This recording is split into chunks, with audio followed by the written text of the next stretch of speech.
என்னோட போன 2 ஷார்ட் வீடியோலேயே பார்த்துருப்பீங்க. தேக்கடிக்கு போனப்போ எடுத்த வீடியோஸ்லாம் போஸ்ட் பண்ணியிருப்பேன்.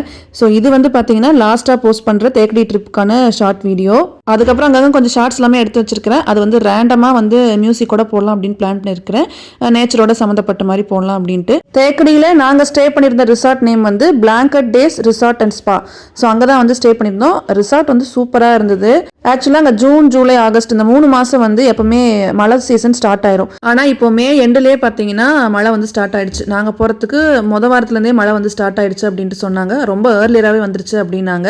ஸோ அந்த மழை வந்ததுனால என்னாச்சுன்னு பார்த்தீங்கன்னா வெளியில் போய் எங்கேயுமே நாங்கள் அவுட்டிங் போய் பார்க்கவே முடியல. அதுதான் ரொம்ப ரொம்ப டிசப்பாயின்மெண்ட்டாக இருந்துச்சு.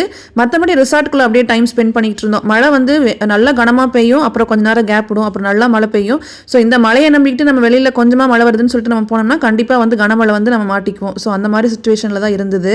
வழக்கமாக வருஷம் போகிற அதே கேங்கோட தான் இந்த ட்ரிப்புமே நாங்கள் போயிருந்தோம். ஸோ அங்கே இருக்கக்கூடிய ஸ்டாஃப்ஸ், செஃப் முதற்கொண்டு மற்ற ஸ்டாஃப்ஸ் எல்லாருமே பார்த்தீங்கன்னா அவ்வளோ பொலைட்டாக, ஹம்புளாக, அவ்வளோ சாஃப்டாக இருந்தாங்க. ஃபுட்டெல்லாம் வந்து சூப்பராக இருந்தது. ஸோ வெளியில் எங்கேயும் சுற்றி பார்க்க முடியலனாலும் சாப்பாடு பார்த்திங்கன்னா நல்லா இருந்ததுனால சாப்பிட்டுக்கிட்டு அங்கேயே ரெஸ்ட் எடுத்துக்கிட்டு இருந்தோம். அது போக உள்ளே வந்து ரிசார்ட்குள்ளே வந்து ஜிப் லைன் இதெல்லாம் கொடுத்துருந்தாங்க. அது போக இன்னும் சில ஆக்டிவிட்டீஸ்லாம் இருக்குது. பட் மழை வந்ததுனால நிறைய ஆக்டிவிட்டீஸ் வந்து அவங்களே கேன்சல் பண்ணிட்டாங்க. உள்ளுக்குள்ளே பண்ண முடியல. எல்லோ அலர்ட், ரெட் அலர்ட், எந்த அலர்ட் கொடுத்தா எங்களுக்கு என்ன, ஸ்விம்மிங் பூல் இருக்குது, நாங்கள் ஸ்விம்மிங் பண்ணாமல் போக மாட்டோன்ட்டு எங்கள் வீட்டு குட்டீஸுங்களா குளிர் அடித்தாலும் அந்த குளிர்லேயே ஸ்விம்மிங் பூலில் போய் விளையாடிக்கிட்டு இருந்தாங்க. அவங்களுக்கு பிடிச்ச மாதிரி அவங்க டைமை அவங்க ஸ்பெண்ட் பண்ணிக்கிட்டாங்க.